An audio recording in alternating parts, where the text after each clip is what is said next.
बिल्कुल बिल्कुल। चलिए, आपको अब लिए चलते हैं, हमारे साथ जयंतो घोषाल जी भी है और संजय जी भी हैं। लेकिन जयंतो दा के पास जाने से पहले संजय जी, आपकी नजर से समझना चाहूंगी। देखिए, एक बार फिर से महिलाओं का जोर शोर से, जहां जहां हमारे रिपोर्टर्स हैं, महिलाओं के कतार या तो बराबर है या लंबी है। दूसरे राज्यों से काफी अलग ये तस्वीर दिखाई देती है। कितनी निर्णायक महिला वोटर हो सकती है, मुझे लगता है उसमें हर किसी की दिलचस्पी होगी।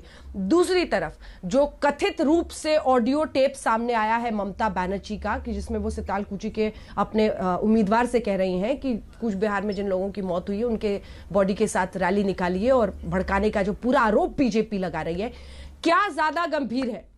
अगर उनका फोन टैप हो रहा है तो वो ज्यादा गंभीर है, या जो कथित आरोप है कि वो भड़का रही हैं?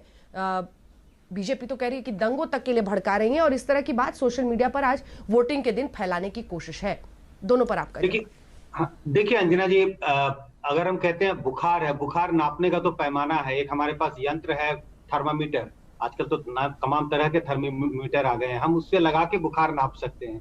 लेकिन आपने जो दो बातों का जिक्र किया, एक तरफ उनका फोन टैप किया जा रहा है और दूसरी तरफ ये जो वीडियो सामने आया है, अब कौन ज्यादा गंभीर है इसको मापने का कोई थर्मामीटर नहीं है। दोनों ही गंभीर है मेरी समझ से। तो अगर दोनों चीजें की सत्यता मतलब एक तरह से परखी जाए और उसमें सत्यता ये पता चले कि हाँ दोनों चीजें हो रही है, तो दोनों चीजें गंभीर है। दोनों चीजों में कोई चीज नहीं होनी चाहिए। लेकिन चुनाव है, चुनाव के मद्देनजर जो कहते हैं शाम दाम दंड भेद सब कुछ पार्टियां अप्लाई करती हैं। तो मुझे लगता है कि एक तरफ तृणमूल कांग्रेस भी कुछ इसी तरह के ट्रिक खेल रही है, तो दूसरी तरफ बीजेपी भी यही करना चाह रही है। दूसरा सवाल आपका महिला वोटरों का, चाहे हम बड़े आंकड़ों के नजरिए से देखें जो मैं करता हूं, चाहे आप फील्ड रिपोर्ट्स में देखें जब आप फील्ड विजिट करते हैं, वहां जब जाते देखते हैं, और चाहे वोट के दिन देखें। हम लगातार जिस जिस दिन चुनाव हो रहे हैं उस दिन हम देख रहे हैं तस्वीरें जो ग्राउंड से आ रही हैं, महिलाओं की कतार लंबी है। ये सिर्फ इस चुनाव की बात नहीं है। अगर पिछले दो चुनाव की भी हम बात करें, 2011 का विधानसभा चुनाव, 2016 का विधानसभा चुनाव, दोनों चुनाव में महिलाओं ने पुरुषों के मुकाबले ज्यादा वोट दिया। और मजेदार और इम्पोर्टेंट बात यह है कि उनका वोट निर्णायक रहा।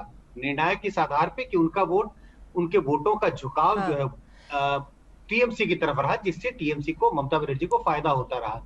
तो जो तस्वीरें आ रही है कुछ उसी तरह का संकेत आज भी दे रही। जी नमस्कार, मैं हूं अंजना ओम कश्यप। हमें उम्मीद है ये वीडियो आपको पसंद आया होगा। लेटेस्ट खबरों के लिए यूं ही देखते रहिए आज तक, और इस वीडियो के पसंद आने पर लाइक, शेयर एंड सब्सक्राइब करना ना भूलें।